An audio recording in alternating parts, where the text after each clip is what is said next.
Welcome, everybody, to the inaugural episode of Front Row Cinema, a podcast for movie lovers by movie lovers. I am your host, tjtrimboli, alongside my co host, chaos theorist, Big Jim O'Reilly. Hey there, guy. And my man, we're finally doing it. It's finally happening. We've been talking Yeah, about this this for a while, and we're finally going to give it a shot. We're going to see how it's going to go. You excited? yeah, I'm pumped, man. It feels like it's been months in the making.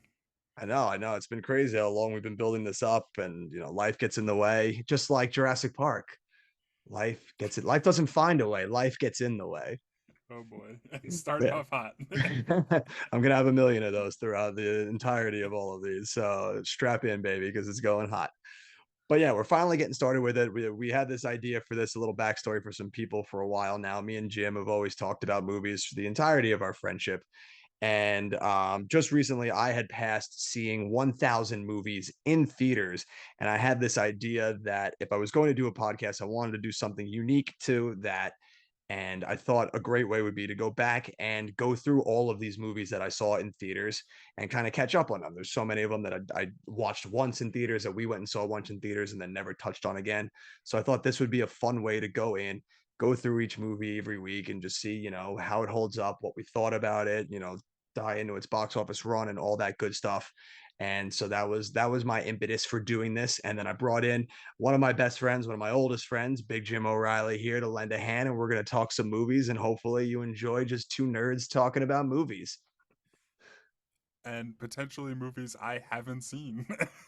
Yes, that as well. Some movies, there's probably a bunch of these in here, at least in the beginning, that maybe we don't link up completely on. It's not really until 2004 that we started seeing every movie together. Right. Well, there was that point, right, where we started going to the movies every single week on Fridays. And I I, don't know, I think it'll be interesting to go off of your list and get maybe a perspective from somebody who vaguely is familiar with something through pop culture but maybe hasn't seen it sometimes. And I think a lot of these I'll end up watching before we talk about them too. it's true, and that's the perfect movie tonight then for us to dive into, because that's exactly what we're doing. Is we're going into a movie that somehow you haven't seen. What is the movie that we're starting out with, Big Jim? What is our first movie of the night? We're going over Jurassic Park: The Lost World, That's starring right. Vince Vaughn. That's right. Vince Vaughn. Nobody else. No one else was in this movie. This man He's was potentially the most famous person, so I'm giving him top billing. the top. Steven, directed by Steven Spielberg, starring Vince Vaughn. But yes, we're diving into the 1997 science fiction action film directed by Steven Spielberg, written by David Coep, and based on the novel by Michael Crichton. Although I should really throw up the parentheses on that, very loosely based on the book by Michael Crichton. Did you read the book? I did, yeah, when I was much younger. I was probably like 10 or 11 years old when I read the Jurassic Park books. So I definitely know that I have read it. I don't think I could tell you any specifics about what was different between that and the movie. I'm the It's been same quite way. a while. I think I read the book probably around the same time. Like, well, obviously, since we're the same age, we both read it when we were kids. But I didn't I wanted to read it before we watched the movie, and then of course I just didn't. So while I was in the same boat with you. I was like, I have no idea what happened in the book as opposed to the movie. I decided I was just going to read the synopsis of the book on like a wiki or whatever, so I could see Okay. like what changed. But And before you go, I will say I do vaguely remember being very disappointed that Ian Malcolm was like the only crossover character. And I'm pretty sure that was true in the book as well. I could be wrong. no, he absolutely is. I think because pretty much in the Jurassic Park book, everybody pretty much dies besides what's it, Sam Neill and Laura Dern. Laurie Laura Dern. I was gonna say, it was funny. I was gonna say Sam Neill, but then I was gonna say Laura Dern's actual character in the book because I couldn't think of her Oh name for a yeah. second. But yeah, I think pretty much outside of everyone besides them two and the kids, like everyone else in that first book dies. Like Ian Yeah, Malcolm, they I say, like succumbed to his injuries. Like right, Hammond right, right. fucking murdered at the end of that book. Yeah, and maybe that's what I found disappointing was that he kind of got like the soap opera like back from the life treatment, like back to Yeah. life treatment. He got the like, oh no, he just thought he was dead, but the hospital fixed him. He's cool now. Yeah, that old chestnut. You just That all thought just you were dead. Yeah. Well, it makes so much sense because I was reading into it and Michael Crichton wanted no part of writing another book. He was like, Jurassic Park was done. I'm not into doing sequels. Like, that was it. And then Spielberg and the studio basically like just bullied him relentlessly until he finally did. It was just like every day they're like, yo, bro, come on, you should write a sequel. It's like, yo, bro, come on, you should write a Yeah, sequel. and it's like I wonder how. I mean, I'm sure he makes money off of selling the books, obviously, because he owns the copyright. But like, I wonder, like, if there's any way they're like convincing him. Like, how much are they offering to pay him? I suppose to All get right. him Yeah. to I do wonder that. how that worked out, that exchange Because of goods there. at It's the funny time, I because feel like Crichton could have written like anything he wanted, like, and anybody would have given him a lot of money to Oh do yeah, it. you kidding me? After that first movie came out, like he probably had a blank check to do whatever the hell he wanted, and they bullied him into doing one of those. And it cracks me up even more because like they bullied him incessantly, and then he finally gave in and wrote that book, and then they were like, "We're not going to use any of this." The That's book and the definitely a movie thing. couldn't be more different. Like, Right. And that's I feel like that's definitely a thing in other franchises too, where they're just like, we don't necessarily care what's in the source material. We just want there to be source material so that yeah, we can say we base this on like on the book, you know?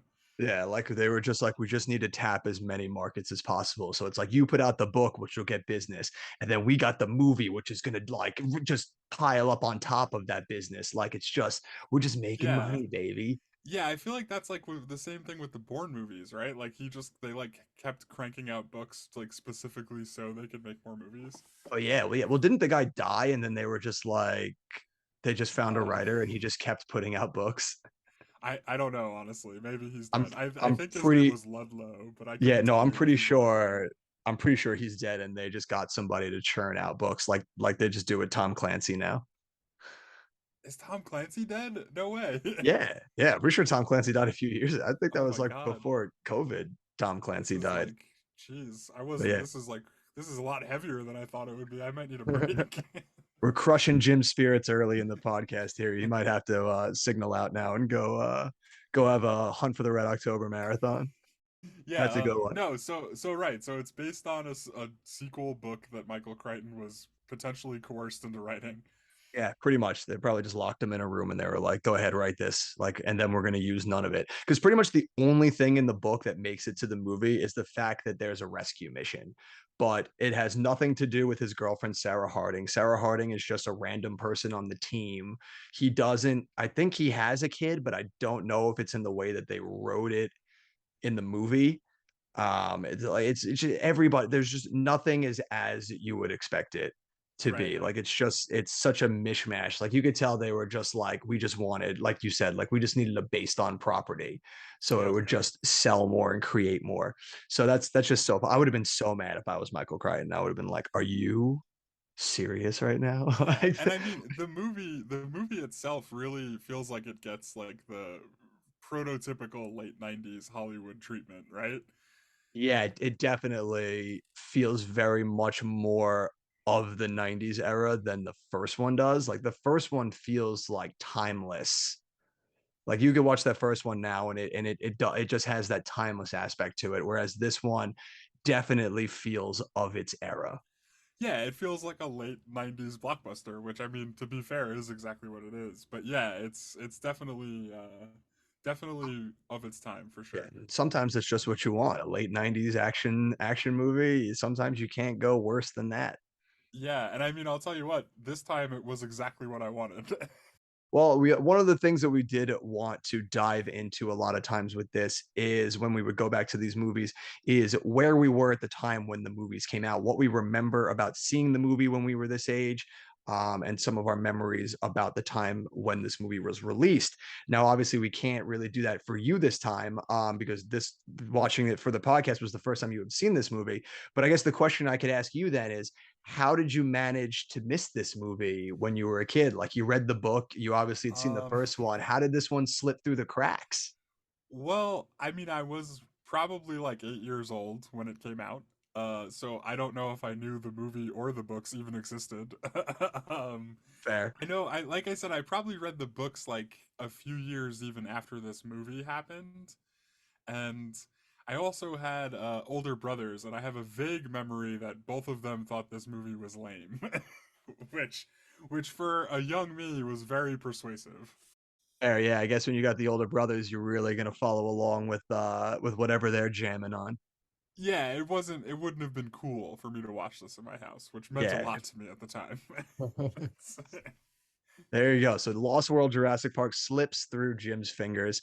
I, on the other hand, did get to see this movie when it came out in 1997. Of course, we're talking movies that I went and saw back in theaters. This was the first movie that I could remember seeing in theaters. I'm sure my parents took me to movies before that, but I, for the life of me, can't remember that. So those don't count. This is the first one that I have actual memories of seeing in theaters. Oh Like we said, wow. yeah, we were 8 years old, obviously, when the movie came out in 1997.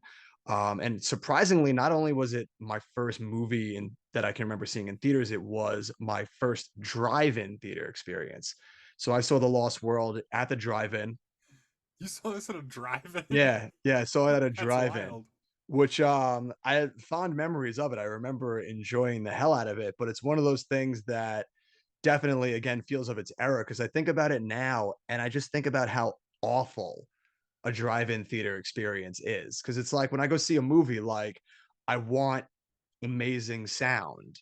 Right, you don't And want to be listening on your car exactly, stereo. yeah, and like when you go to for people that don't know, like who have never experienced a drive-in out there, you used to just you pull up and you sat in your car and you in front of this big huge screen and watch this movie, and you had two options as far as hearing it went. You could either tune the station in your car to whatever the AM station was, and it would just come through your car stereo, or they would have this little speaker box that you would roll your window down and attach it into the window and then roll it back up so it would sit there and then it would play through this one singular speaker in the car. So if it was at the driver's side and you're in the back right, you're listening all the way off into the left hand side just trying to hear decent sound for this movie. Yeah, that And sounds that miserable. yeah, it just sounds awful. So it's either listen out of this one crappy speaker that the drive-in theater has, or listen through my crappy car radio. Because this is 1997. Like, how good were the speakers in your car in like Yeah. 1997? I'm pretty surprised that there was still drive-ins by us at that point. Where Yeah, the hell did you go? it was in Westbury.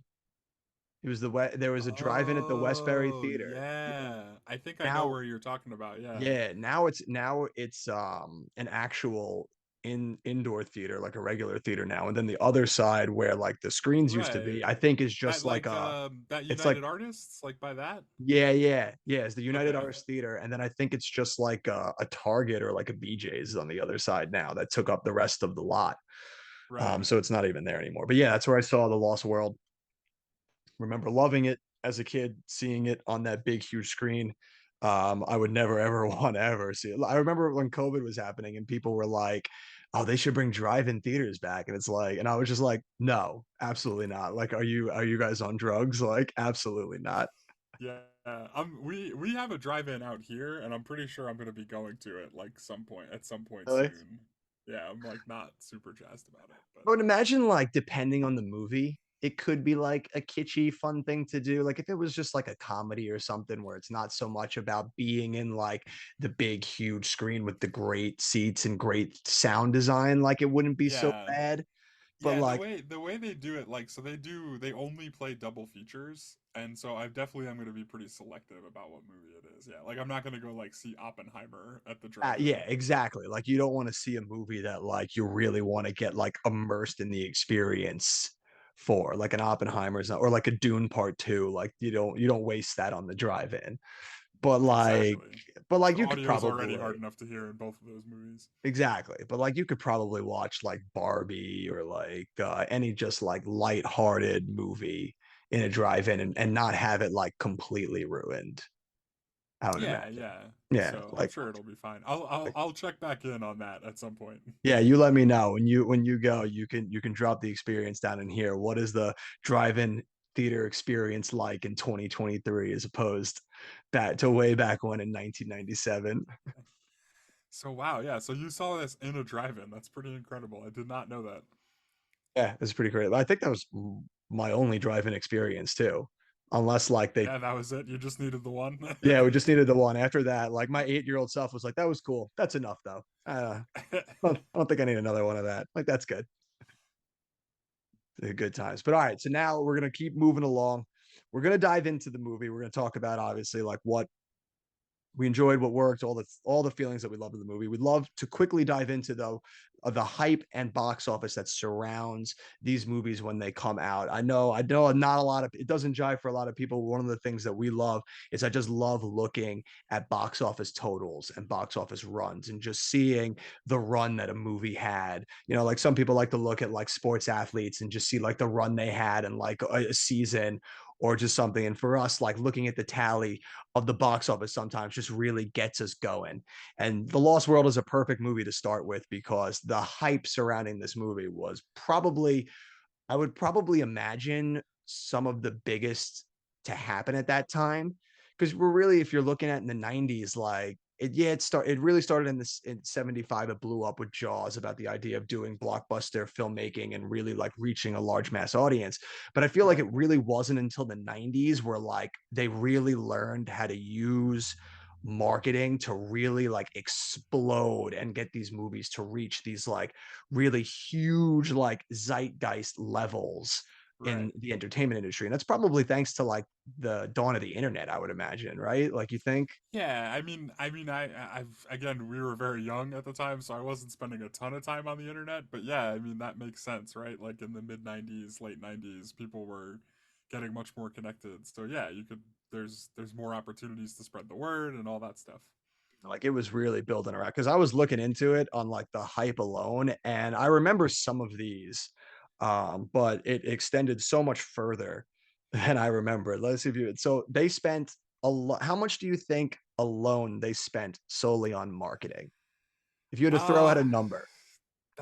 okay. So I'm trying to not put it too much into the context of movies now, where it feels like 300 million just on marketing would be like easy, but I don't know if it would have been the same back then. So Yeah, well, yeah, I'm this is gonna obviously I'm gonna unadjusted. say I'm gonna say they spent. Oh, it's like a okay. I see what you're This is what saying. they spent in 97. So obviously this would be so much more today if we adjusted it. Right, that's what I mean. Right, like Yeah. if it was, I would say they probably spent like 2 to 300 million, but I'm thinking of that as a movie in 2023. Yeah. So I would say maybe like a hundred million on marketing. No, you were on the money in the first spot going along with 2023. They spent $250 million alone on marketing in 1997. Jesus Christ, Yeah, I that is a wouldn't even, lot of money. yeah, I wouldn't even know what that is adjusted for inflation, but that is probably like a stupid amount of money. Hold on, Like I'll get you the number. he's Hold getting on. the number. All right. Well, he gets in the number. I'm going to run down some of these tie-ins that they did to advertise this movie. So they obviously hit your fast food market. They hit the Burger King. They made General Mills put out a Jurassic Park Crunch cereal. Is hilarious to me. They had tie-ins with Jurassic. Hamburger Helper, with Betty Crocker. Like it's like what? Yeah, that's very interesting. I'm wondering what the strategy was there. like Like, like it just seems to them they were just like slap it on everything. They were like if they were like whatever they got, if somebody's into it, right, slap it on there. right. Right? Because And how many honestly, people that stuff works because I'll tell you this right now, I was not interested in seeing the newest Jurassic Park movie at all. And they had like a 12 pack of like Mountain Dew with dinosaurs on it for Jurassic Park. And I was like, you know what? I think I kind of actually want to see that. Like I didn't even buy the Mountain Dew. I just like walked past it in the grocery store and I was like sold, you know? so there's So there's a I method. think they might be onto something. There's a method to their madness. They know. They're like, listen, if we even get one person to walk past the hamburger helper aisle, we're golden. Right. Like we got Right. him. We got him.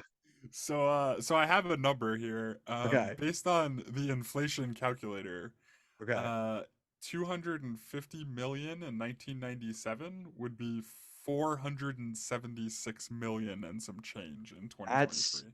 absolutely insane. So they spent Yeah, I mean it's crazy. today's money almost $500 million alone just to market this mother. Right, and I mean, I wonder how if that's actually still normal today. My perception of this may be totally off. And now it seems a lot more common. Like obviously back then this was still like new territory, so only like really like big movies were getting it. But it seems like every other movie that comes out today at least has these marketing budgets of like $200 million alone. Like even movies that you wouldn't like expect to have it. Like it's insane. It's Yeah, so crazy, totally. like the amount of money that they do. But obviously, I guess in some instances it works because, like you said, like you slap this thing on everything, people are gonna go to it. Like in addition, like obviously, like you're gonna throw it on your video games, you're gonna get your comic tie-ins and all that stuff. But like hitting it on the food is like the funniest one ever to me. Like that one absolutely cracks me up. Right, right. Yeah, And then it's I couldn't really find any others to back this up. So I'm curious to see if this was really the first one to take advantage of it. But I was reading that the first trailer for the movie debuted during the Super Bowl. So this is another thing like we were talking oh, about. Like it seems it's such a common thing to do today right. to get your movie out for Super Bowl ads and really like drive that buzz up. So I Right. wonder if this movie was one of the first to really take advantage of that and really explode that as a marketing method Yeah, that's and I so mean, common today. I couldn't even imagine the hype for that at the Super Bowl, like because the first Jurassic Park movie was such a powerhouse of a movie. You know what I It, mean? it was like the And highest grossing movie of all time when it came out. right, and the Yeah. biggest TV program in the world, the Super Bowl, plays like probably. I mean, I guess I don't know. Maybe would have been a teaser back then. I'm not even really It sure. was so the teaser was and it was funny because I watched the teaser and I completely remembered it and I was like, holy crap, that's a blast from the past. And it's just like a thunderstorm. And every time like lightning strikes, you see like the image of the T-Rex and Right. they're just like something survived. And like that was the whole teaser. So like Yeah. I can only imagine like watching the Super Bowl back then. And you didn't really the internet wasn't as big as it was now. So there's no like dirt sheets or anything where people are spoiled and they're like, yo, the Lost World trailer is gonna drop during the Super Bowl. Like you were probably Right. Right. completely unaware and you're just like chilling watching the Super Bowl and suddenly that trailer drops and like how Right. many people were just like, yo, bro, let's go. Like Yeah. that's I mean, right. you just described it to me for a movie I've already seen, and I would go see it tomorrow. Like, like it sounds so cool. Right. Yeah. Like their marketing machine for this one was really in just full gear and they really just capitalized on everything and just it goes to show how well marketing plays into the factor of getting butts in the seats for these movies. Yeah. So Yeah. I guess Do let's take a look at how all that money they spent on marketing Yeah, paid off for them, let's right? see how that paid off. Run me down some box office numbers. Okay, so this movie released May 23rd, 1997, Okay. which I would imagine, just like it is today, is kind of like a big kickoff for the summer movie season. And that's the Memorial Day weekend. Right, yeah, that At sounds least right, yeah. for this movie it was. At the time of its release, widest release ever on 3,200 screens. And the opening weekend, it made 72.1 million. First movie in history to have an opening weekend over 70. It's crazy to think about. Like how many like now sometimes if a movie opens to 70 million, they're like that's a disappointment I mean, yeah, I'd say it definitely is for a lot of movies these days. for Yeah. certain movies. That's crazy. I'm trying to think. I think Mission Impossible was right around that, right? Maybe even a little bit less than that, like in the 50s, 60s. The And newest that, one? I mean, yeah, the newest one, The newest one I think opened Dead to like Reckoning. 55 and they Right, were and I know like, that was a disappointment. yeah. Well, yeah. Well, when So, your movie costs like $300 million, yeah, right, that's not great. right. So anyway, though, let's not get too off topic. Yeah. Um, biggest opening weekend in history. Give me a guess at what movie you think it beat. For the biggest opening weekend. Right, right. Not what it beat that weekend, but what did it take the spot from for biggest opening weekend? For its biggest opening weekend. There's a few ones. What was big in the 90s? Probably was it a Batman movie? It was a Batman movie. Oh, there we go. Well, at that point, I'm gonna say it was probably the last one that came out before that movie dropped, which was probably like Batman Forever. It is Batman Forever. Yeah, yeah, you got it. Yeah, wham bam. Which is that's crazy that Batman Forever put up the biggest opening weekend ever at the time of its release. That's why like the 90s is Yeah, so interesting to look at this stuff because like just such interesting movies were holding these records and like it's so much harder to break a record like that today where like when a movie does it, you know exactly, like you're not surprised, you know exactly the type of movie that's going to do it. Whereas like back in the 90s, there was just so much more like to go around, like such a movie that you wouldn't normally expect yeah. would. I mean, I don't know, dude. It was a Batman movie. It was very star-studded. I think it just looking at it now, it makes sense to me that I that guess was I such a guess big it's deal. it's easy to look back in hindsight, having grown up with the movie and realizing like how silly and you know divisive it is now. But like I'm sure when that movie was like getting ready to come out, like right Wait, after, is Batman Forever divisive? Do people not like Batman Forever? I would say depending on who you ask and where your sites lay on the internet. That's the one with Jim Carrey, right? That's the Yeah, Riddler and Two Face. Tommy Lee yeah, Jones is Two Face. yeah. Hey, hey, Two Face, you teach me how to hit a guy. Yeah, I mean, I guess people do have the right to be wrong, if they don't want to like Yes, that movie. this is true. This is true.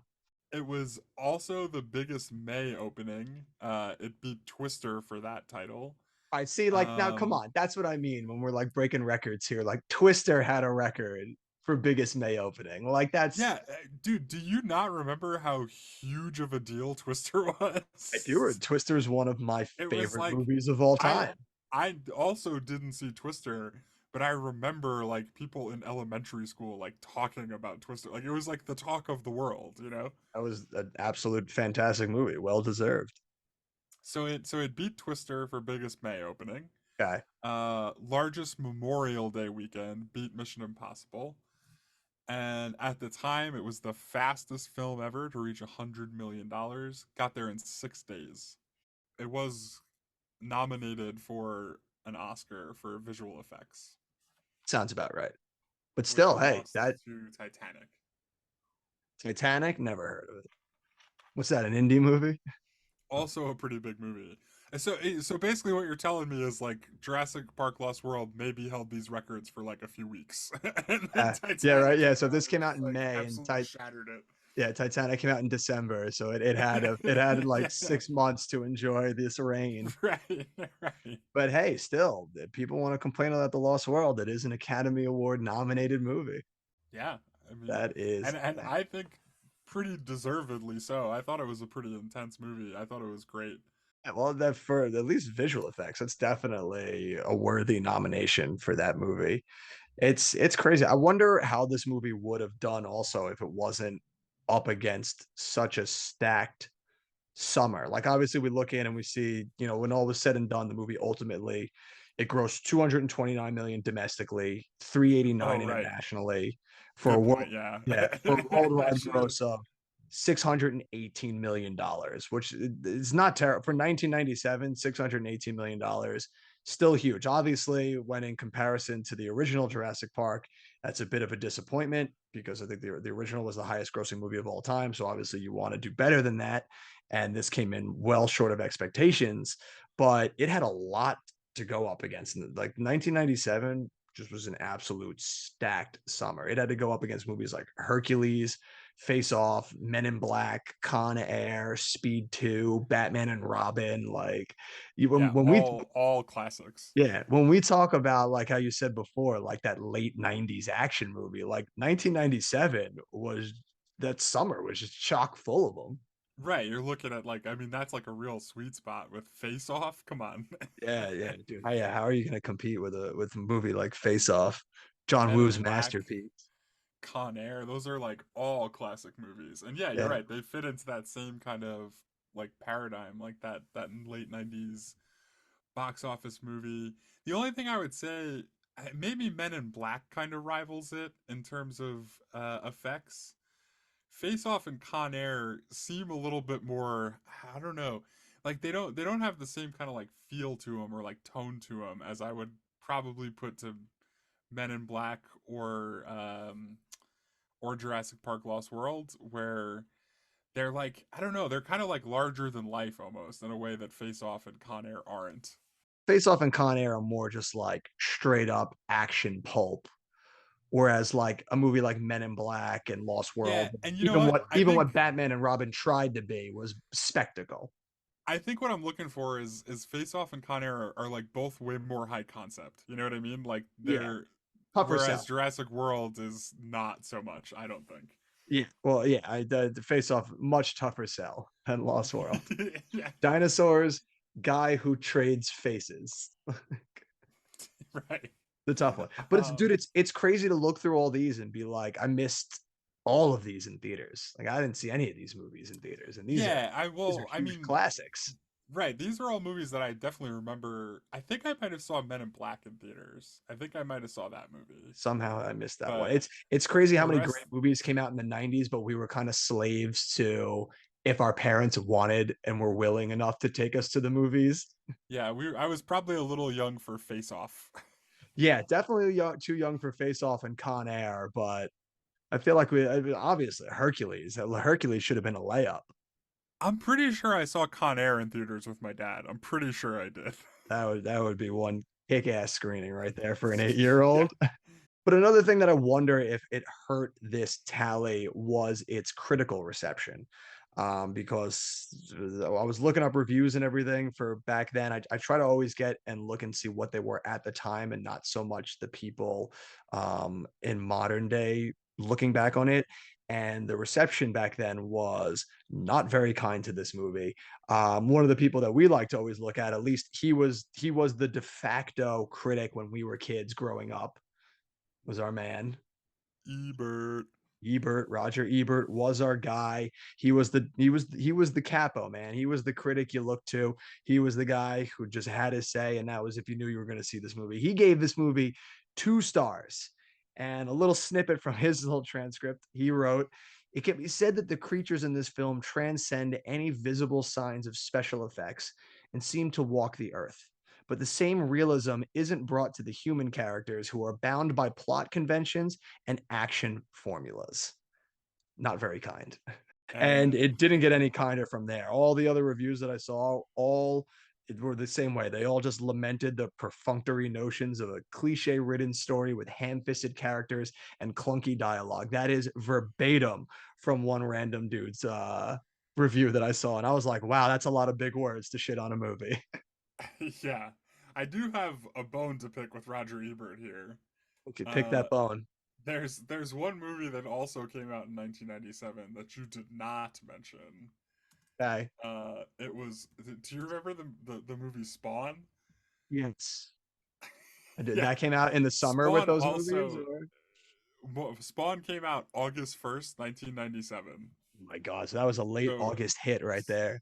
so a few weeks after this movie, guess how many guess what Roger Ebert gives Spawn? Oh, it's definitely got to be better than Lost World the way you're building it up. I'm hoping he gave it 3, but if you say 4, I might have to stab myself in the face. 3.5 stars for Spawn. He has an absolutely glowing review of this movie. Oh He's my god. he's incredibly enamored with it. Is all I can say. It's he calls it an experimental art film. Oh boy. Well, Roger Um, Ebert was not always the as foolproof as you wanted him to be. and last bit on this, he is particularly impressed with John Leguizamo. Dude, I was literally just gonna say, I was like, "Where's the hype for Leguizamo?" Like, I'm waiting for it. So most of the movie involves Spawn's efforts to break loose from his bargain with the devil, whose representative is a clown, a fat, wisecracking midget, played with brilliant comic timing by John Leguizamo.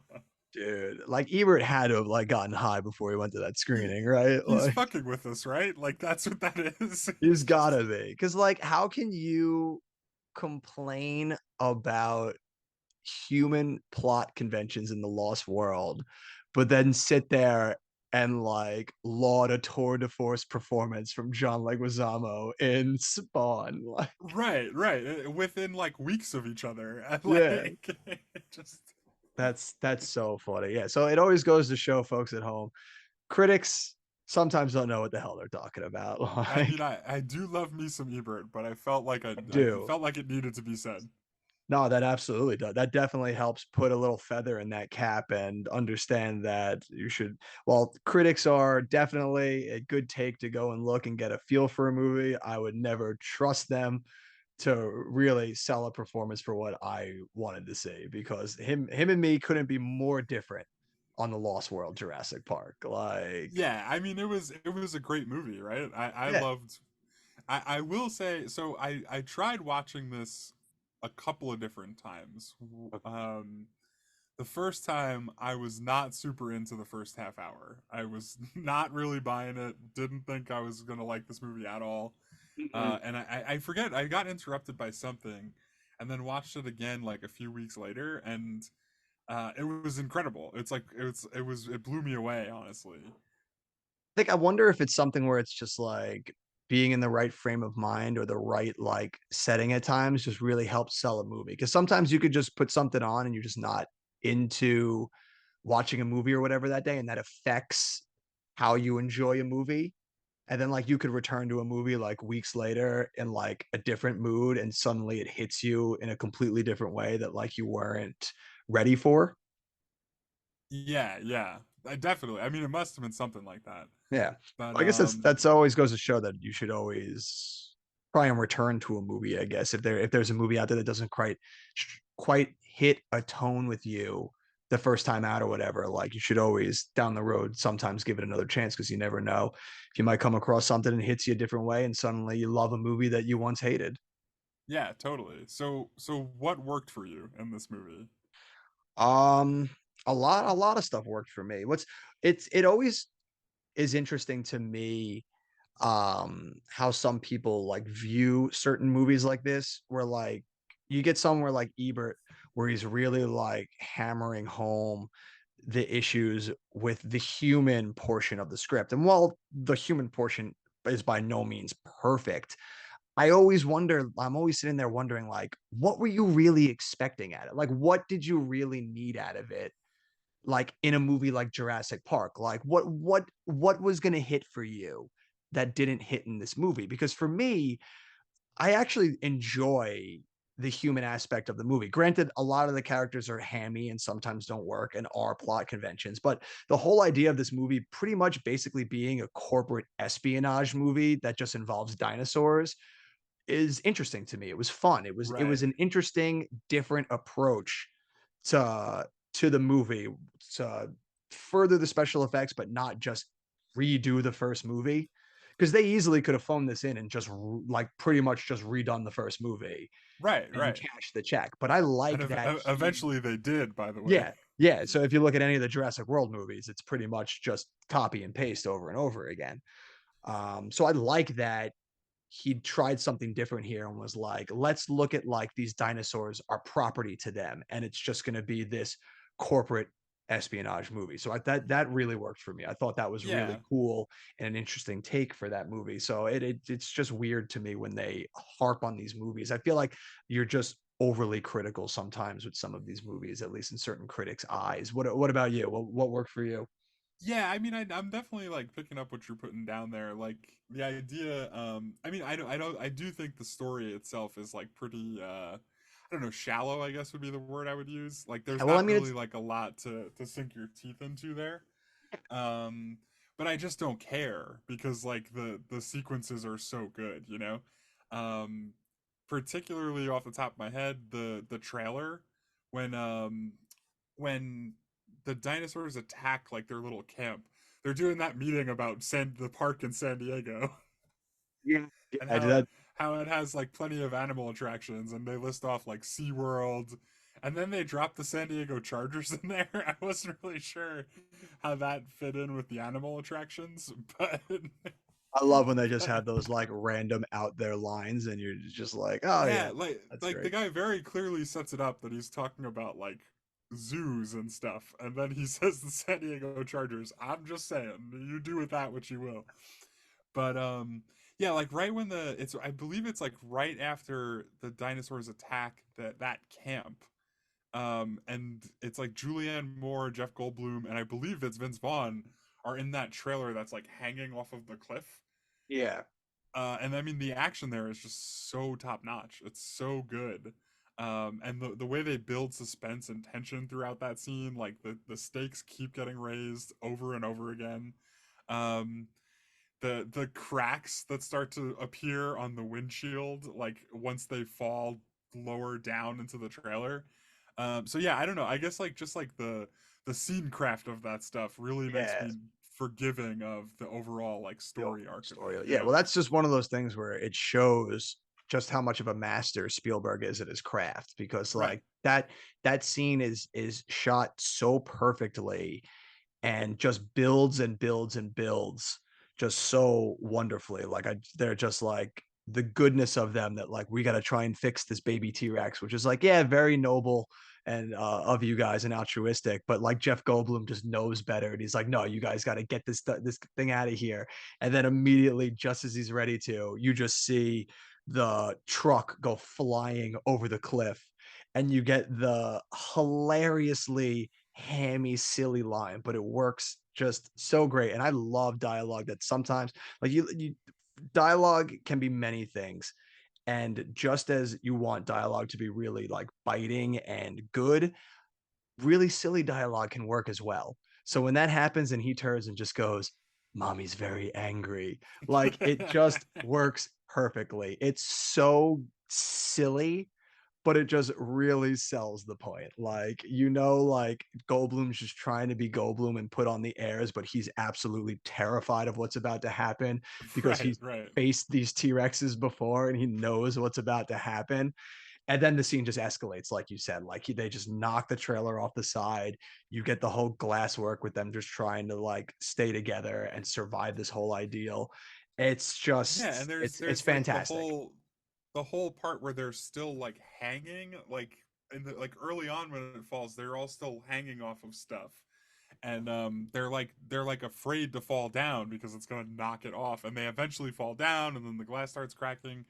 And so yeah, I don't know. I just think like I think it's really easy if you want to be critical of it to try and like be very nitpicky, but also the movie just seems like Steven Spielberg got a script and he was like, I'm gonna shoot this and it's gonna look fucking really cool. And so let's go. Like we got it. Let's do it. Like Spielberg was just like, "You want some spectacle? Let's get some spectacle."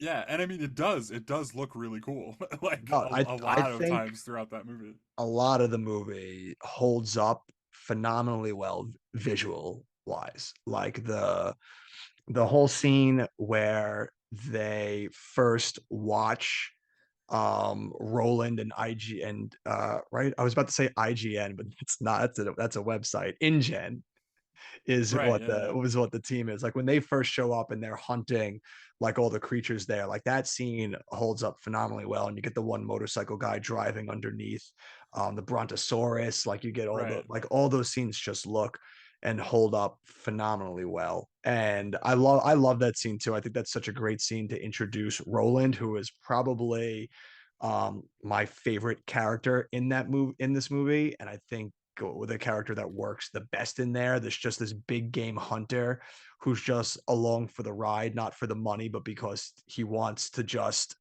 hunt the biggest creature that he can possibly find to prove that he can do it and that he's like this fucking big man. Like I love that line where he's like talking with Vince Vaughn at one point, and Vince Vaughn's like, the creature's alive for the first time in like 100 million years, and the first thing you want to do is shoot it. And he goes like, "Did I ever tell you the story of like this guy who went up to like one of the first guys to climb Mount Everest?" And they're like, "Why'd you go up there to die?" And he goes, "I didn't. I went up there to live." It's just like, dude, this guy is an absolute badass. Like, Yeah.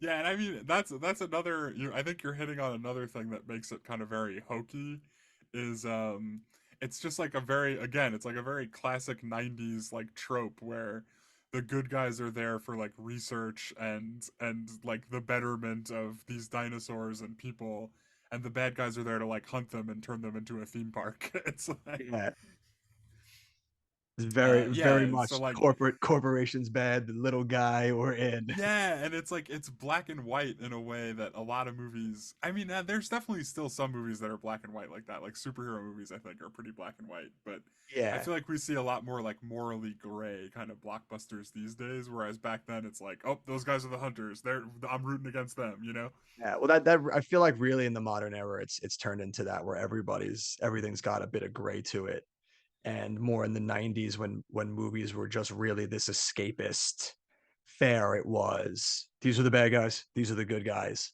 Let's rock and roll. Right. Yeah. Yeah, But even though like Hammond is the worst good guy ever in these movies. Like, I love that opening. Like, the inciting incident of this movie to me is fantastic because it just highlights like how awful of a person John Hammond is and how he's learned absolutely nothing. right. Right. He's Right. literally like he doesn't understand why anyone would be remotely concerned about this He's second island full of Yeah. And dinosaurs. like, even though he's doing something with the best intentions this time, he still just goes about it in the worst way. Like, he even says the first thing he says to Malcolm when he shows up, he's just like, "Don't worry, I'm not making the same mistakes again." And he's like, "No, you're making complete new ones this time." Like, you yeah. and he's just like, and I love it because it's such interesting character work too, which is another one why I feel it's weird that they harp so much on just plot conventions, because while John Hammond is making this like finally altruistic move to like try and push for this conservationism on the part of the dinosaurs, he knows the only way that he can get Ian to go there is if he just absolutely manipulates him and sends his girlfriend there alone, knowing that he'll think his girlfriend's in Yep. danger and he'll now go there to get her back. Right. Like, he Right. does such a shady, underhanded, evil thing, Yeah, and I mean, like but also like for the this right. is this is this is a pretty, you know what? Maybe I'm underestimating this story a little bit because this part is actually pretty interesting to me too, where I don't know, do you think he's right for like going to rescue her and like trying to get her out of there? Like cuz the movie definitely like makes it seem like she's kind of an idiot by about halfway through and like he's absolutely doing the right thing. Yeah. But I don't know. I was thinking about that. I was watching as I was watching it. We're like, yeah, well, like she wants to be there though. Like what are you doing? Like you're gonna like boss her around like that? That's crazy. Yeah, right. And you're honestly like, you going there then and knowing she wants to be there and clashing with her is going to make things worse. Whereas if you just let her do her thing, like maybe she gets in, does the research, and gets out with minimal issues. Yeah, I mean, like it's not fair for him to be like you shouldn't go when like this is like her life's dream probably. You know what I mean? Yeah. But then And he's already gotten to see dinosaurs. Like he yeah. thought it was cool at first too. Actually, no, he didn't. I take that back. He thought it was like very Oh no, bad he, from the he did, beginning. like in that scene when he's like, "You son of a bitch, you did it!" Like, Yeah, yeah. so he had it for like a few he seconds. he very quickly goes to like the theme of like all of these movies, which is they thought so hard about whether they could, they didn't stop to think if they should. Like They he's should at or that not. point pretty fast in the first one. Yeah, But but he was always gonna go though. I think he's in the right because obviously, like normally, if you hadn't seen the first movie, you'd question it. But knowing right. what's out there and knowing what she's on there alone for, like he's like absolutely not. Like, I have to go there and get her. Like even Yeah, as I and love that line. That's another great line too, where like when Vince Vaughn and the other guy, his name in the movie is Eddie Carr. I don't know what the name of the actor is, but they're like losing it over the Stegosauruses, and Malcolm's just like, Eddie, "Oh you don't yeah, wait, hold that's on, how it hold always on. starts." You don't know the of West Wing fame, I Richard know he's Schiff. from Yeah, no, I know he's from West Wing, but I couldn't tell you his name off the top of my head. I had to IMDb it. I was gonna see if we could do like a segment later called "That Guy." That It's like, oh, guy, that guy's in this. he would be that guy. He is Yeah, that he's guy that in guy. this He's like, movie. oh, the guy from West Wing, that guy. Yeah, but yeah, I love that opening scene between them, and I think it has so much good. Like, even people love to crap on it, and I know I'm just continuously trying to like fight against it, but like to me, like at least especially with dialogue, like it doesn't always have to be beautiful subtext. Sometimes little subtext works, and I think Malcolm has a great line in that too when they're fighting and he's finally going to go and he's like, no, it's a rescue mission now. But he says to Hammond, he's like, it's fine if you want to put your name on something, but stop putting it on other people's tombstones. And it's like such Oh a yeah. perfect. I was like, when that, I remember when that line happened when I was watching it, getting ready for this, I was like, dude, I don't remember them dropping a line that good in this movie. I was like, holy Yeah, and crap.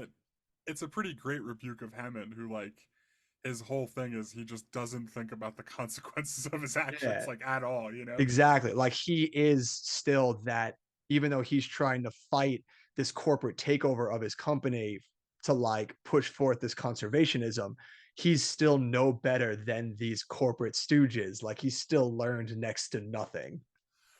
Right, and like maybe his motives are more pure, but the results are equally as bad, you Exactly. know? Like his motives, yeah, are more pure, but he's still doing these underhanded tactics to go through getting it. Like he's still playing with people's lives like they're nothing. Like he's like, yeah, I'll just send this girl there by herself to try and trick this dude that I know hates me into going to the island. Yeah. So Like speaking of him going to rescue his girlfriend, Doctor, was she a doctor? Sarah Harding? Dr. Sarah Harding. Um Played by Julianne Moore. I did not know Julianne Moore was in this movie. I was pretty surprised by that. She's another one that kind of slips through the cracks that you wouldn't expect to see in this movie. Like her, Vince Vaughn, just very actors that you wouldn't normally see in big spectacle movies like this. Yeah, well, I'm trying to think. Like, I don't know if she was. I mean, she must have been pretty famous by then, right? Because that would have Well, I been. think I think by then hadn't Boogie Nights been out by then? I'm not sure if that was like late '90s. Yeah, Let I me don't know see. if Boogie Nights came out before or after that, but yeah, I'm pretty sure she was not like crazy famous, but I'm known enough I'm like, that she definitely had a lot of credits. I'm that trying to she think. could Oh, land. she was in The Fugitive. I think she played She's in The Harrison Ford's Fugitive for like wife. 5 seconds. She's like the Oh, doctor right, who's like, she "Hey, where are you dies. going, Kimball?" Yeah. Wait, is she not his wife? I thought. No, no, she's the Oh, who plays his random. wife? I don't know. She's the random doctor or nurse, whichever one she is, that he's like there and he diagnoses the kid. And Oh, she's like, yes, I yeah, do remember she's like, this you saved now. that kid. Like, what's your name? Let me see your badge. And then like, because he's like the Right, janitor she's or something. right. She's not like I. For some reason, I thought she was at the party in the beginning, but you're right. She Yeah, actually no, like is a doctor like in a hospital in that movie. yeah, Yeah. yeah. I think she's only in it for like that one or two scenes. Like, I think she's in it for like 5 minutes. I'm looking. She starred opposite Hugh Grant in 9 Months, which is like I think like a romantic comedy. I'm assuming about babies. I don't know. Maybe Spielberg was a big fan of that, and he was just like, I got to get Julianne Moore in something. Yeah, so I mean, she doesn't. Benny and June, but that's like a movie I've heard of. I don't know if she played I don't think anybody anyone like. saw that. But I mean, like Vince Vaughn was in like Swingers, and he got into this movie, so it's not like she needed to be that famous. Yeah, and I mean she's like fourth billed in that movie, so it doesn't look like she has like a lot of big credits before this. This was probably a big, huge movie for her to do. Probably yeah, Yeah. like and then it was before Boogie Nights because Boogie Nights came out. Oh, Boogie Nights also came out in '97. Wow, so that's a So big yeah, year 90 for Julianne 97 was Moore. a big year for Julianne Moore. Yes. Wow, that's a killing right there. Two huge movies. Man, good for And her. Good for yeah, her. so I was That's I was huge.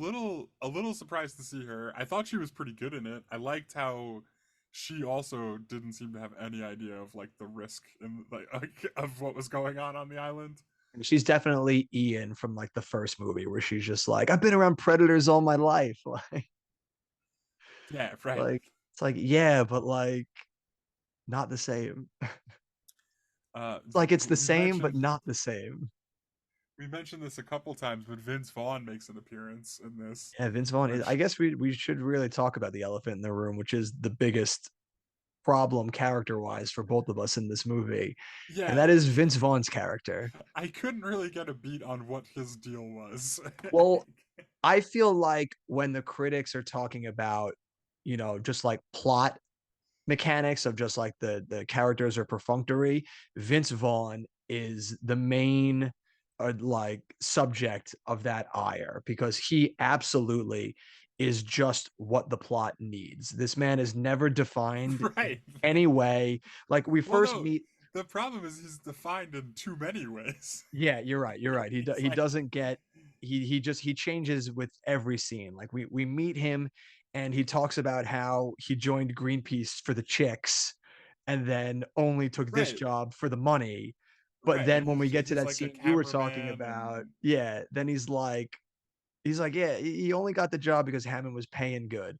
But then when he talks about saving the dinosaurs, he's like, Hammond thought this might happen. So he brought a plan B. And they're like, what's plan B? And he's like, me. It's like, what? yeah, Now you're he's like an like, eco terrorist? Like, what? right, and he like whips out like a gun, and it's just like, what is this guy's deal?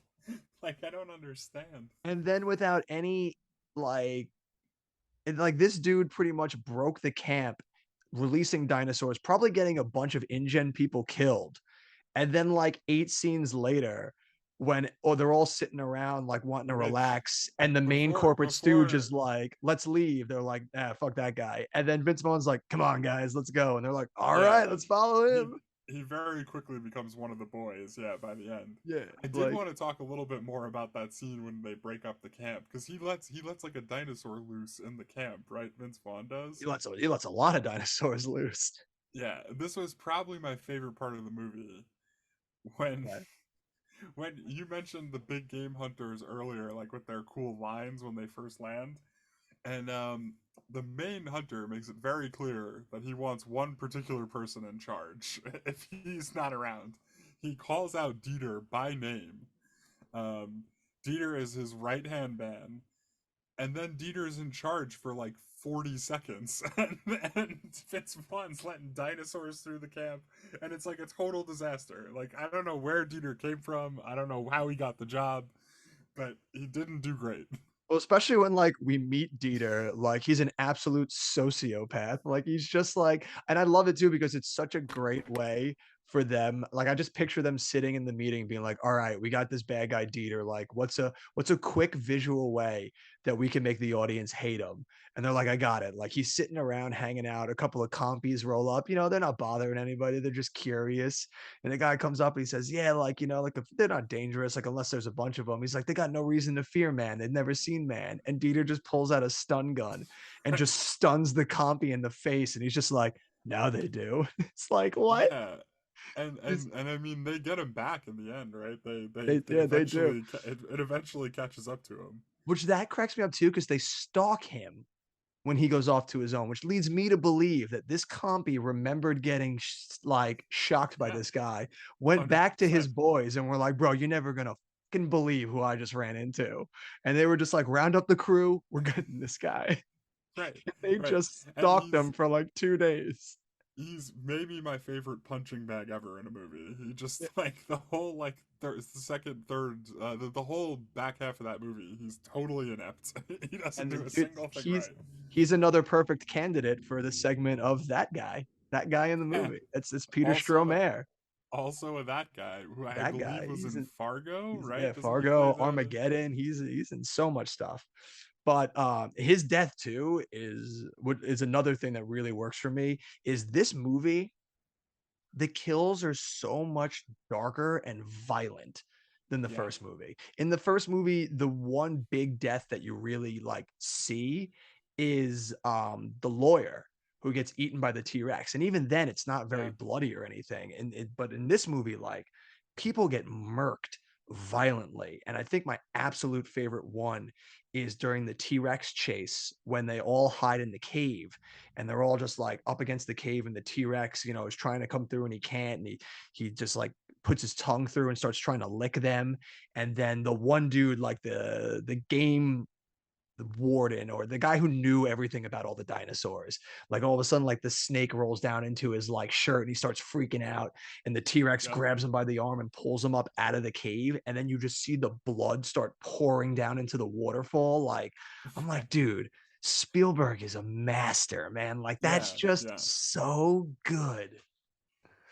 Like, yeah, 100%. Yeah, it's violent. those scenes were great. It's such good usage of PG-13 violence.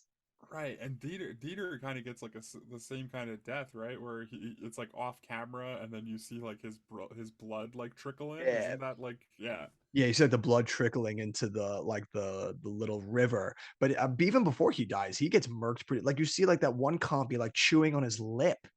Yep. You're Oh, like, that's right. I yeah, forgot about that. yeah. He's Oh like pulling man. on his lip and stuff, and you're like, oh my god, like this is Yeah, it's violent.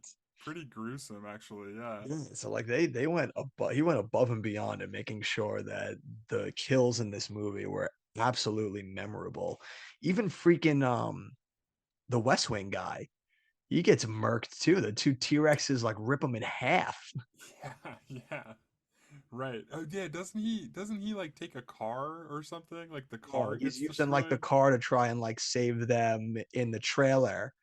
And then the T-Rexes just lift him right out of the car and just like tear him in two. It's like Wow. Jesus. Yeah. Pretty intense, yeah. It's like my God, that is violent. One of the things that I thought would be more violent, which turned out to not be violent at all, and is one of the few things in this movie that doesn't so much work for me, is the Raptors. Okay. I feel like they nerfed the Raptors hard in this movie. Like their introduction is great. Like I love the scene when they're all running into the tall grass and you get the one idiot who's like, "Don't go into the tall grass." And then he Oh, starts running into the yes. tall grass too. Like that Right. scene And is great. they start getting like picked off, right? Yeah. By one, and you Yeah, can't like see them. You just see this tall grass start to bend and stop yeah, to and they just bend. get like Yeah. ripped down. Like that's such a good reintroduction for this movie of the Raptors, but then they completely ruin it with Malcolm and them dealing with the Raptors because obviously none of that group can die. So they have to Right. keep coming up with absurd ways for them to not get viciously I don't murdered by these Raptors. And I it's don't remember this part. so silly. Like it's like Ian runs up and there's a raptor in front of him. So then he runs into a building and the raptor jumps through the glass. So then he just like runs back out the building and then like jumps into his car and then the raptor's like ripping at the car and it's just like Wait, is this when they're already in San Diego? no, this is when Vince Vaughn is going to fix the radio like right before they get saved. And that Oh, right, it's right, when right. his daughter Pole like is doing the high beam and high beams one of the raptors right out the window. Oh, how could I forget? Yeah, the Yeah. gymnastic Like pays off so good. that whole scene is such a Looney Tunes cartoon to me. Yeah, like there just happens to be like a set of uneven bars. Yeah. But like it's just always like the raptors are like right there, but don't kill them. Okay, I take it back. That might have been my favorite part though, when she like does the gymnastics kick to the raptor. That's pretty I incredible. And it's love just too, like, right before she does it, where she just goes like, she shouts at the raptor, "Hey!" And the raptor like looks like it understood her, and then she just yeah. high beams it out the window. And she does like a couple of good spins too, right? She Yeah, builds dude, up like a lot She's of got to get that. momentum. She's got to get the speed, man. She needs that momentum. Yeah, just and Like, that paid off from like a line like at the very beginning of the movie when she's talking about how he like Ian Malcolm's talking to her about how excited she'll be for gymnastics and she's like, I got cut from the team, dad. Like he didn't even know. Like you don't know anything about me, Dad.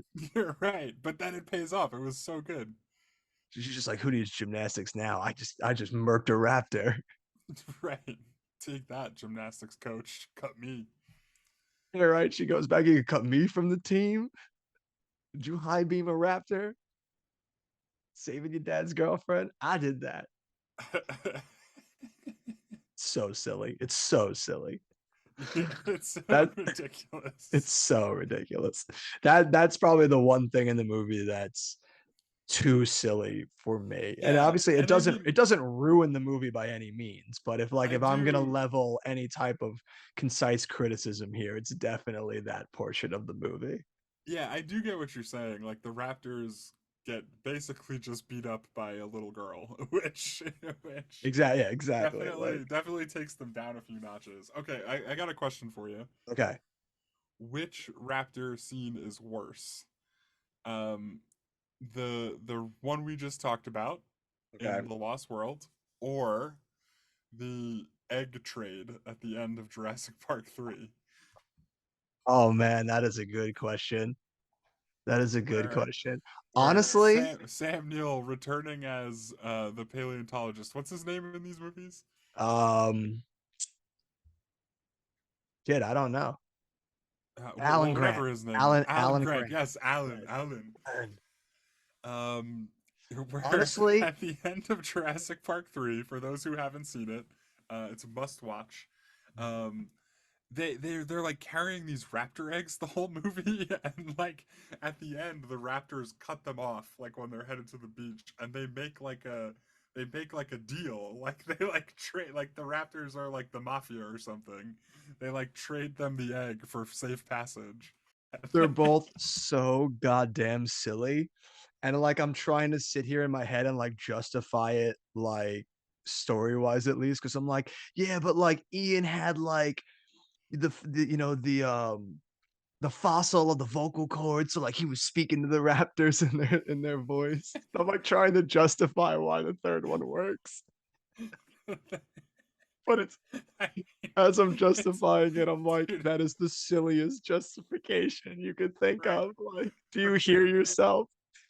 It doesn't make any sense. Like it's one of the craziest things I've ever seen in a movie. Like, Honestly, who it's pitched that in a room and they were like, yeah, that's the move. Let's go. yeah, yeah. All right, You're right. that obviously, He's having like a whole conversation with them. Yeah, it's yeah, wild. yeah. All right, that one's definitely more absurd. I think I agree. Yeah, I think I agree. That one's definitely more absurd. Oh my god, that's so funny. Oh, that's hilarious. All right, was there Okay, anything? so I mean, yeah, we need to talk about San Diego. It's true, yeah. Probably like That's the one a thing we have yet to touch on is big chunk of the movie. the coda, as Home people of like to say, of this movie. The epilogue is how they home like to say of it. home of SeaWorld, the San Diego Zoo, and the Chargers. San Diego Zoo. I like this portion. It's fun. This is another one that was funny to me of how many people talk about how it's just like the movie ends, but then it keeps going. But if you really like watch the movie and that scene when they're discussing, bringing the animals to the San Diego Zoo, I feel like there was no other place for this movie to end but back on the mainland. Like Yeah, this right. continues And to I feel mean, like an extension of the movie. Like this is just Act Three to that's it, me. right. That's another thing that you see a lot in 90s action movies. And I mean, this is probably early 2000s, but Bad Boys 2 comes to mind, where like the movie's over and then they're just like, by the way, we're going to Cuba. Oh yeah. like Yeah, that's like right. I They feel have that. like that was a thing that happened a lot in these kinds of movies back then, because they just Oh, needed like one more awesome set piece to like put it yeah. over the top. Like their act twos very like the end of act twos really felt like the end of their movies. And then they were just like, no, Right. we got some more for you. Right. Like, And then they're like, and now we're gonna crank it up to 12 on everything, and it's gonna yeah, be nuts. now we're gonna go crazy, which is really what they did in this one. They were just like, all right, T-Rex is gonna stampede through San Diego and it's gonna be Yeah. wild. And I'm all for it. Another The Go on. another thing that I think people can very fairly critique here. Okay. What the hell happened on that boat? Dude, I was literally that's exactly what I was just gonna say too, because I was just like, totally awesome set piece of the T-Rex rampaging, but I feel like they didn't think Yeah, so it through how he gets out at all. set the stage a little bit for Yeah. like when the T-Rex like before his stampede, the calm before the storm, so to speak. So they all show up at the dock waiting for this boat to come in that's bringing in the T-Rex. And it's bringing in the mom. The baby T-Rex was flown in separately from a chopper. They make a big point to say that at one point, that they're like, the baby's already at the zoo. It came in on the chopper. So only the big Right, and T-Rex that's going to become a really big is, focal point yeah, of this set piece. yeah. So only the big T-Rex is on this boat. But when the boat shows up, they realize that they can't reach the captain or anything. And the boat just completely just barrels into this dock and comes to a rest just right in the dock, crash landing in there. And when everyone gets on the boat and they search through it, they realize the entire crew and the captain are dead. They're just ripped into a million pieces. But you Right. find pieces of the captain in the cabin, like in the like who killed him? the Right. T-Rex didn't Like get up there. Like, we're led to believe that the T-Rex somehow broke out of this like really big enclosure that it's in at the bottom of this thing and then like went through the boat and like killed everybody. and just then like and then silently murked. somehow yeah, and then somehow still crash landed it at the dock that it was supposed to go to. Like it doesn't make any Like, sense whatsoever. how perfectly, like, did the T-Rex kill them 3 seconds before they got there, like, so that they were already en route? Like, how early did this T-Rex kill the captain that it still maintained course? Yeah, and I think it's important to point out once again, I don't care. It's just like Oh, true. I It's don't it's care about like I made a note of this when it happened. I was like, Jesus, what happened on that boat? But then whatever I don't care. Like it's just so good. Like that whole rest of that movie is amazing. it's one of those ones where you're just like, all right, let's go. Yeah, Like, it's just you're like, whatever. We very just we needed to get the T-Rex free. Who cares? You're right. thinking about And it too so much. yeah, exactly. They maybe could have thought about it a little more, but to me, I give them a pass because I think the whole chase that ensues on the streets of San Diego is incredible. I think yeah, it's a lot of fun, and it's just classic Ian Malcolm right there. Like, I love, he's just such like a fun hero, because in every scene you can just tell that he wants absolutely zero part of having to do any of this. Like, Right, right. he's just such a good like thrust into the scenario hero. Like, he's just like, ah, great, like, here we go again. Yep. But yeah, no, that scene is a lot of fun, and the whole ensuing chase, leading him back there with the baby, is a lot of fun, and leads to one of my favorite portions, which is another one where, I wrote it down too, where I was just like, really, but then also wrote next to it like, I also don't care. But when they get the T-Rex and the baby back onto the boat, and they dot like they lead them up there, and then Ian and Sarah dive off the boat, and the T-Rexes get brought back down into the enclosure because dumbass executive Ludlow is down there, and while they're eating him, Right. then you see Ian and Sarah sneak back onto the boat, and Sarah goes up to the pass, and while Ian presses the button to start closing the enclosure, the T-Rex starts to lift his head out like he's going to break it. And Sarah, from about 50 yards out, just Right. expertly snipes the T-Rex perfectly with a tranquilizer dart. We've never seen this woman handle a firearm or a weapon in any way the entire movie. And then Right. suddenly she Right. just freaking like dead shots this guy. And I'm just like, yeah, no. But also, I don't care. All right, sure. Yeah, I Like, mean, yeah, why it's not? like probably not earned, but at this point, I'm just so in on the movie, I do not care. Like, Like, it's it's just, just it's so absurd. And yeah, it's one of those ones that really, like, I guess, depending on the leniency with which you give your movies, you'll get a lot out of that or not. Like, you're either going to be someone who sees something like that, and you're just going to let it absolutely tear down and ruin the movie for you, and you're just going to yeah. like Well, hate it from that. to me, I'm Or less concerned with whether a movie, if like, if it seems logically believable that a movie character can do that cool thing, and I'm much more concerned with that it's just a cool thing, you know? uh, Like like, if it hitting that long distance shot with a tranquilizer gun to like finally put the nail in the coffin of this thing is pretty cool. and it definitely, I guess, you really got to take it with how you feel emotionally in the moment. Like, if you're swept up in it and it hits you and you're just like, yeah, baby, snipe that motherfucker, you're then like, it worked. Whether or not you believe the character could do it or not, it worked for you. So like, Yeah, totally. yeah. And I feel like we're, especially how we are, we're much more forgiving with movies now in our elder statesman age than we used to be. I could picture younger me like being like one of those people where I'd be like, no, that's stupid. Like, there was no, like, if they didn't set it up, then no, it's bad. It's bad writing. And like, now I'm just like, that's a cool scene. Like, who knows? Like, she dealt with a lot of dangerous predators in her life. She probably learned some gun maintenance. Like, Yeah, why not? could Sure. she could snipe that, distance. Like, it's possible. So All right. So we're much more forgiving in this day and age. yeah, 100% agree. Oh man. You have anything else on this one? What else you got? No, I think that is all the big, huge things worth talking about. I feel like we really ran through the gamut on that movie, hit all of the big beats. Do you have anything you got left in the tank there? No, I think I'm good. Yeah, all right. So then now is the time when we'll turn our attention now to our rating for the movie. We'll go through, I figure how we wanted to do this here if we were going to go diving through a bunch of movies that we're going to end up making a list out of it. So we're going to take, I'll give my ranking, Jim will give his ranking. We will add that ranking together for a score. So I'll do out of 5 stars. Jim does out of 5 stars. We add it together for something out of 10 stars, and then it gets added to the list. So week over week, as we add movies to the list will start to grow, and we'll start to pick out and see which of these movies really held up the best for us as we were going back upon them, which movies are really just not hitting up to snuff, and just see where this huge list ends up lying as we go along. So, Jim, The Lost World, Jurassic Park, your first time watch here for this.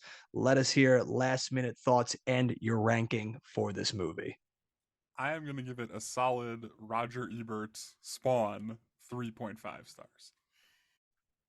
When I first saw this movie as a kid, I gave this a perfect score, 5 stars. I loved this movie as a kid. Definitely as I've gotten older, I have realized that was a very, very generous ranking right there. That was definitely you're a kid, you saw dinosaurs, you loved it, 5 stars. Like it's all that mattered. Now as I've gotten older and I've watched it, it's settled in for me now. The small nitpicks that I have about the movie do not stop me from still really enjoying this movie.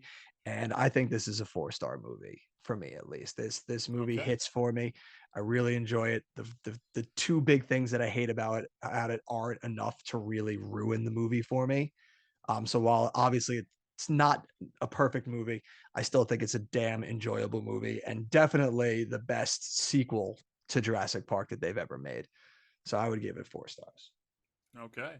All right, So so then that gives us if I have this right, we're collectively giving it a 7.5 out of 10. yes, so 7.5 out of 10. So we'll keep the list going now. So right now in first place with 7.5 stars is The Lost World.